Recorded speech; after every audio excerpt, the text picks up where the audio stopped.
dhe Po. keni pasur një darkë shumë të gjatë me zotin Rama. Ishte një darkë e qetë, e udhëhequr nga filozofia që ju keni, zotin Meta, me qetësi dhe me dashuri, apo me tone të larta dhe mungesë konsensusi, siç raportojnë disa media sot? Po ti referohesh zotit Balliu, mund të ketë gjëra më serioze, por ajo që unë duhet të them është që ky është komunikim i vazhdueshëm normal bashkëpunues. Po.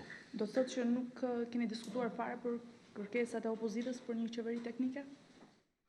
Nuk duhet të hyjë në çështje konkrete dhe në çështje specifike. Dy çështje duhet t'i nënvizoj.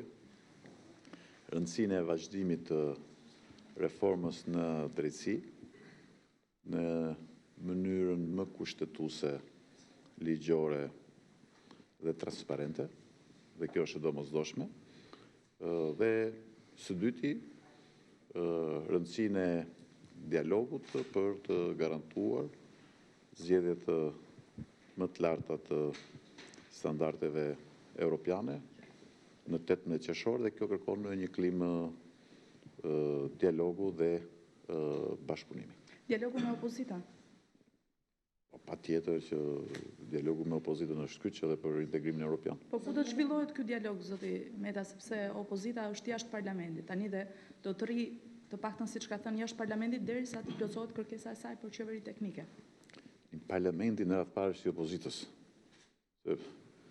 Majoranca ka dhe qeverin, kështu që opozita parlamentin ka, edhe është gjithnjë e mirëpritur, në mënyrë që të çojë përpara kërkesat e saj për standardet më të larta për zgjedhjet. Do ta prisni që të vijë apo do të ketë negociata që ajo të rikthehet në parlament? Ju e dini tënë që për mua parlamenti pa opozitën nuk ka kuptim tonë. Kështu që bëjmë gjitha përpjekjet në mënyrë që kjo klimë të përmirësohet dhe tritet besimi shqiptarëve në radhë parë tek zgjedhjet, por dhe të përmirësohet klima, tani ku jemi në një moment mjaft të rëndësishëm të ecjes përpara me reformën në drejtësi. A mendon se do të zotin Meta? Të paktën me opozitën, pasi ajo thotë që parlamenti është tek çadër, tek shtëpia e lirisë. Negociatat nuk hapen pa u zbatuar vettingu dhe pa u realizuar zgjedhje standardeve. Për t'i kthyer paktën në parlament, për ata parlamenti është çadër. Tani me që përmendet negociatat,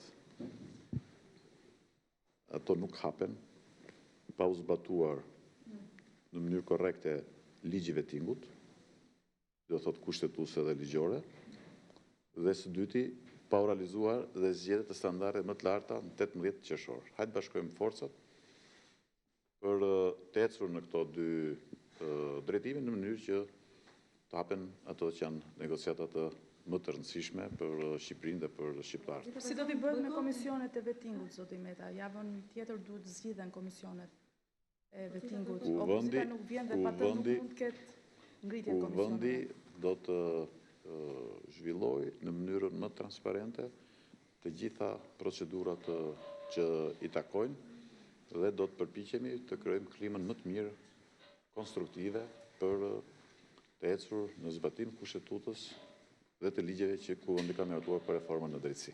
Edhe diçka shumë zoti Meta, mbledhja e kryesisë orës 7 vjen si pasojë edhe e takimit të mbrëmshëm të pakët me kryeministrin Rama? Kemi mbledhje kryesisë. Mbledhja ka qenë e planifikuar më parë në vijim të angazhimit të vazhdueshëm të forumit të Lëvizjes Socialiste për integrim. Do ketë një vendimarrje në këtë mbledhje edhe për fatin e koalicionit?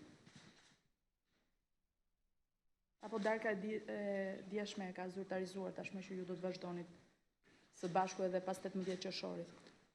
Unë mendoj që të gjithë duhet punojmë që 18 qershori t'japi Shqipërisë notën më të mirë për zgjedhjet dhe t'japi një impuls të fuqishëm gjithë reformave integruese të vendit. Faleminderit. Faleminderit. Faleminderit.